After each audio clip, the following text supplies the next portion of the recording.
Hai hai hai Sobat Garuda, seperti biasa update berita terbaru dari Timnas Indonesia akan kami sajikan spesial untuk kalian hari ini. Jadi jangan sampai ketinggalan ya. Hilal semakin terlihat, PSSI akan segera umumkan siapa pelatih Timnas Indonesia pekan depan. PSSI harusnya malu, dua negara yang pernah dikalahkan Indonesia kini lolos Piala Dunia 2026. Sudah jalani 4 laga uji coba, Timnas Indonesia U23 masih 0 kemenangan. Sebelum kita lanjut, jangan lupa subscribe channel ini agar kalian bisa terus mendapatkan update berita terbaru tentang sepak bola dunia, khususnya Timnas Indonesia.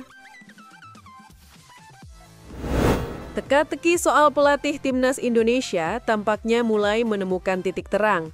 Melalui Sekjen PSSI Yunus Nusi, mengungkapkan bahwa dalam waktu dekat ini, nama calon pelatih Timnas Indonesia akan segera diumumkan. Hal itu ia sampaikan di sela menghadiri Kongres Biasa PSSI Jatim 2025 di Surabaya, Senin lalu. Pria yang sering disapa Elgot itu juga mengungkapkan bahwa saat ini nama-nama yang sudah disodorkan sedang dalam tahap seleksi oleh tim, dan sesegera mungkin akan diumumkan.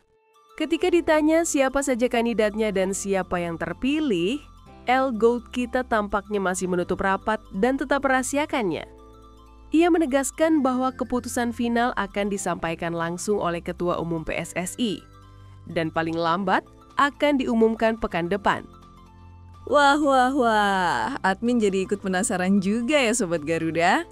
Sebelumnya, ada beberapa nama yang jadi kandidat pelatih Timnas Indonesia, seperti Heimir Hallgrímsson, mantan pelatih Timnas Irlandia, Timur Kapadze, mantan pelatih Timnas Uzbekistan, Jesus Casas, mantan pelatih Timnas Irak, hingga Bojan Hodak, pelatih Persib Bandung. Menurut kalian, siapa nih Sobat Garuda? Kegagalan Timnas Indonesia lolos ke Piala Dunia masih menyisakan luka. Bagaimana tidak? Perjalanan panjang yang sudah dilalui hanya berakhir sia-sia akibat ego seorang federasi. Hari ini mungkin akan jadi hari yang paling dikenang. Dua tim yang pernah dikalahkan Indonesia kini dua-duanya lolos ke Piala Dunia. 24 dan 27 September 2022 menjadi saksi. Kala itu, Timnas Indonesia pernah 2 kali bertemu Curaçao di Stadion Pakansari. Hasilnya, dalam 2 pertemuan itu, Timnas Indonesia menang 3-2 dan 2-1 atas Curaçao. Saat menang 3-2, gol-gol Timnas Indonesia dicetak oleh Mark Klok, Fakhrudin Arianto, dan Dimas Drajat. Sementara saat menang 2-1, gol-gol Indonesia dicetak oleh Dimas Drajat dan Dendi Sulistiawan. Kemenangan atas Curaçao terasa sensasional. Sebab saat itu Timnas Indonesia berada di peringkat 156 dunia. Sedangkan Curaçao menempati peringkat 84 dunia. Setelah 3 tahun berlalu, Curaçao dan Timnas Indonesia berbeda nasib. Curaçao lolos Piala Dunia 2026 setelah finish sebagai juara grup B babak ketiga kualifikasi Piala Dunia 2026 zona CONCACAF dengan 12 poin, unggul 1 angka atas Jamaika di posisi 2.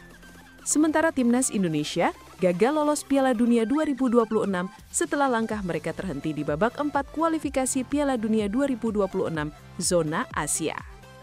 Kesuksesan Curaçao ke Piala Dunia menjadikan mereka dengan negara terkecil yang lolos ke Piala Dunia.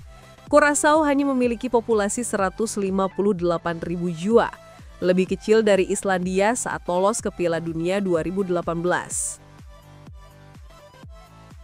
2 tahun setelah menang atas Curaçao, Timnas Indonesia kembali mencetak sejarah. Untuk pertama kalinya, Timnas Indonesia menang atas Arab Saudi.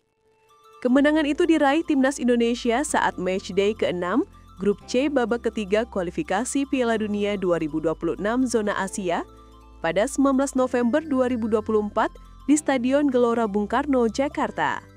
Timnas Indonesia mengalahkan Arab Saudi dengan skor 2-0 lewat brace dari Marcelino Ferdinand. Indonesia dan Arab Saudi kembali bertemu di babak keempat kualifikasi Piala Dunia 2026 zona Asia pada Oktober 2025. Kali ini, Arab Saudi menang 3-2 atas timnas Indonesia. Kemenangan atas timnas Indonesia juga yang meloloskan Arab Saudi ke Piala Dunia 2026. Arab Saudi finish sebagai pemuncak klasemen grup B dengan 4 poin, unggul agresivitas gol atas Irak yang berada di posisi 2. Kegagalan Indonesia ke Piala Dunia adalah akibat kecerobohan federasi yang mengganti pelatih di tengah jalan tanpa menunggu babak kualifikasi selesai. Hasilnya, skuad Garuda gagal total saat menjalani babak keempat. Karena mereka harus kembali beradaptasi dengan gaya permainan yang diberikan oleh pelatih baru. Timnas U23 Indonesia telah menyelesaikan serangkaian persiapan sebelum berlaga di SEA Games 2025. Hasilnya, skuad asuhan Indra Syafri dinilai masih belum tampil baik dan membutuhkan banyak perbaikan. Total, Indonesia sudah menjalani 4 laga uji coba. Pada jeda internasional Oktober lalu, Indonesia melakoni 2 laga melawan Timnas India. Pada pertemuan pertama, Timnas Indonesia memperoleh hasil imbang 1-1, lalu di pertemuan kedua, Indonesia kalah 1-2. Kali ini, Indonesia kembali melakukan pertandingan uji coba dengan melawan Mali 2 kali. Pelatih Indra Syafri mencoba upgrade skuad dengan memanggil pemain diaspora seperti Ivar Jenner dan Mauro Zylstra. Hasilnya, pada pertemuan pertama Indonesia kalah 3 gol tanpa balas dan hanya mampu meraih hasil imbang di pertemuan kedua.